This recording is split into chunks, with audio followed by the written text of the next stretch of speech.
Chaanaalii maatii Astaaytuu hundinuu bakka jirtanitti nagaa fi salaamtaan teenyatti nagaa socho'aa irra viidiyoo gabaabaa bilbila keenya irratti barreeffamoota babbareedoo foont istaayilii akkamitti akka jijjiirran ittiin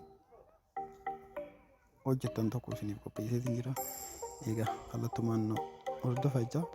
Warri Astaaytuu sabskiraaybii godhin sabskiraayib, laayik, sheer viidiyoolee keenya akka yeroo hundi isin bira ga'uuf ool nootifikeeshinii irra godhadhaa jecha kallattumaan gara viidichaatti seennaa.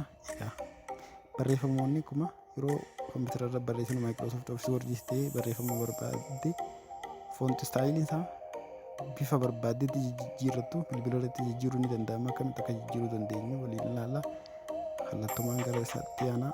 Egaa jalqaba bilbila keenya akkamitti erga banneen boodatti maal goona iddoo sitiingiitu ilaalla.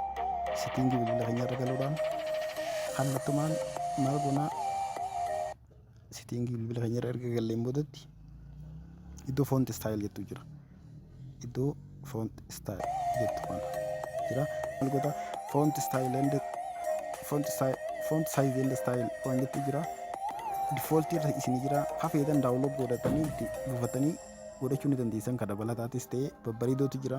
Baay'een isaa kan barbaadan godhachuu dandeessanii kaa isin irra daawunlood foont jechuudhaan kan biraallee buufachuu dandeessan. Install siitee jira jechuudha. Erga daawunlood siiteen booda install FF siitaa install erga siiteen booda erga kilik godhuudhaan kallattiidhaan seentee barreeffama foont saayizii isaa hara isaatti jijjiirrachuun isaa hara salphaadhaan ni dandeessa jechuudha.